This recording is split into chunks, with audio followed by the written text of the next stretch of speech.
E um terremoto de magnitude 6,8 atingiu o sul da Bolívia ontem por volta das 10h40 da manhã. E os reflexos também foram sentidos aqui no Brasil e no estado de Santa Catarina. Em Itajaí, por exemplo, a Defesa Civil realizou uma vistoria para avaliar os possíveis danos às estruturas. Os relatos de tremores foram feitos por moradores de prédios em bairros diferentes de Itajaí. Nesse, que fica no bairro Vila Operária, a movimentação começou em um grupo dos moradores no WhatsApp, que chamou a atenção do síndico. Houve o relato de uma moradora do 1004, que ela sentiu os lustres balançando, as cortinas balançando com a janela fechada. Eu já liguei para o bombeiro para ver se havia alguma ocorrência dessa natureza. Segundo o coordenador da Defesa Civil, foram 15 chamados em 5 prédios da cidade, que aconteceram praticamente no mesmo horário do terremoto na Bolívia. O órgão fez uma vistoria para avaliar possíveis estragos. A gente acredita mais que foi um susto, né? E que existe alguma relação com o que aconteceu lá na Bolívia, mesmo porque é muita coincidência no horário. Mas não podemos afirmar, né? Conversando com os moradores, né, com o síndico, para ver se houve algum abalo, que a gente acredita que não, até agora não houve, né, em relação a isso. Outras cidades do país também registraram relatos de tremores. Em Brasília e São Paulo, prédios chegaram a ser evacuados. Mas será que existe a possibilidade desse tremor sentido aqui, em Itajaí, ser o mesmo causado do terremoto a 2.700 quilômetros lá na Bolívia? Esse terremoto foi o choque da placa de Nazca, que está no Pacífico, contra a América do Sul. E se estendeu, por sua vez, as ondas sísmicas, atingindo, então, regiões de vários locais do planeta, inclusive na região sul do Brasil. A explicação do professor Norberto, da Universidade Federal do Estado de Santa Catarina, e nós estamos aqui também ao vivo com o geólogo Rodrigo Sato, sempre atendendo ao pedido da nossa reportagem, para trazer mais informações aos nossos telespectadores. A gente conversava agora, né, Rodrigo? Muito bom dia, obrigado pela sua vinda, que é algo que lá no Japão eles estão acostumados, mas lá os prédios também são construídos para justamente resistir a esses abalos, diferente da nossa engenharia brasileira, né? Exato. O padrão construtivo no Brasil são de prédios rígidos, tá? Então eles constroem com estrutura de concreto, armado, com tijolos. E lá no Japão, nas áreas onde existe muita sísmica, eles já fazem com estrutura de aço, estruturas flexíveis. Então é normal nessas áreas onde ocorre muito sismo, um abalo que nem esse que foi sentido aqui, eles simplesmente, então, se eles estão lá comendo, eles seguram o prato, continuam comendo, está tudo preso na parede, então tudo balançando, e eles lá, eles não se apavoram com esse tremor tão insignificante para eles, né? Agora, insignificante para eles, mas ao mesmo tempo impressiona a distância, Rodrigo. Explica para a gente 2.700 quilômetros, como essas ondas viajam até aqui.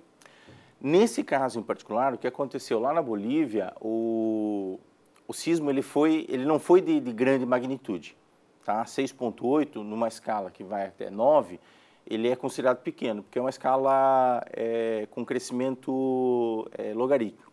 Então ele não é, vamos dizer assim, um abalo de 6,8, ele não é um pouquinho maior do que um de 6,6, por exemplo. Ele é muito maior, porque ele é uma escala geométrica, ele vai subindo muito maior, né, do que.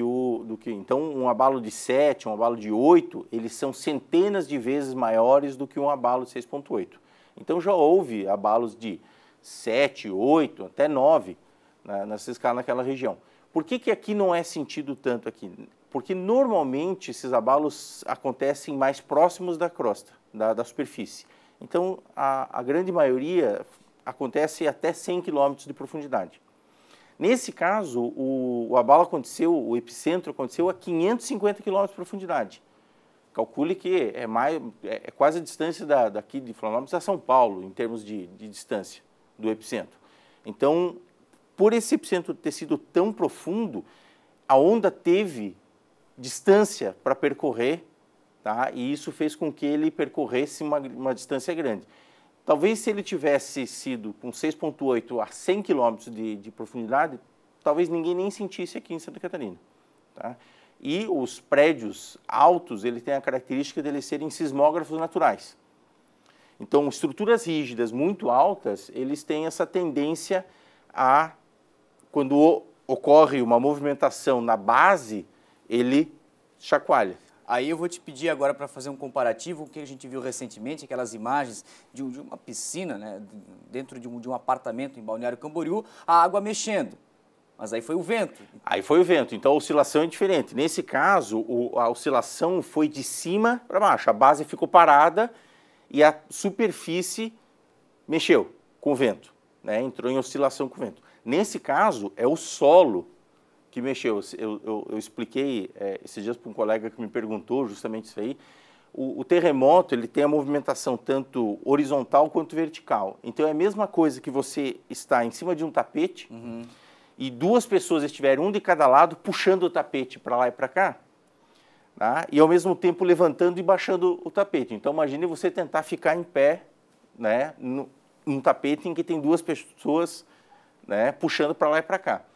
Numa estrutura como um prédio, então o prédio indo para lá e para cá, né, nesse caso aqui no Brasil, o movimento horizontal não é tão acentuado, é mais vertical, porque é como se fosse você lançar uma pedrinha numa lagoa que ele forma aquelas ondas.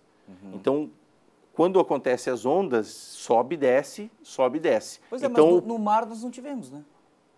Não, porque o que veio aqui é um reflexo tão pequeno da onda, Não chegou a pegar. Tá? Que, por exemplo, vocês aqui no estúdio, eu tenho certeza que vocês não sentiram nada, né? Nem perceberam. Se não tivessem escutado não saberíamos. não saberíamos.